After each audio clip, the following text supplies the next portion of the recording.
How to reset your Reddit password. Let's get started. First, launch your Reddit app. Now click on this icon given at the top right. Click on the option Sign Up or Login. Now here you're gonna find the Fin option. Click on the option Login. Now click on this option Forget Password. Type in your email or the username. Once you type in, click on the option Reset Password. Now you will be receiving mail from the Reddit. So close this and check your mail.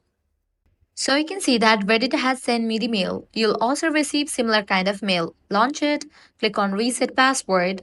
You'll be directed to this page. Now type in the new password for your account. Confirm your password.